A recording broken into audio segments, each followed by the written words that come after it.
காதல் பிரிவென்றால் உள்ளம் துடிக்கிறதே, அதை காதால் கேட்டாலே உலகே வெறுக்கிறதே.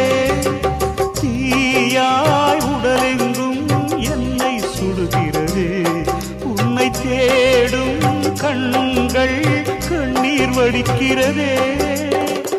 உன்னோடு நாடும் நிழலாக வருவேனே, உடலோடு உயிராக நாம் சேர்ந்தது யாருக்கும் தெரியாது.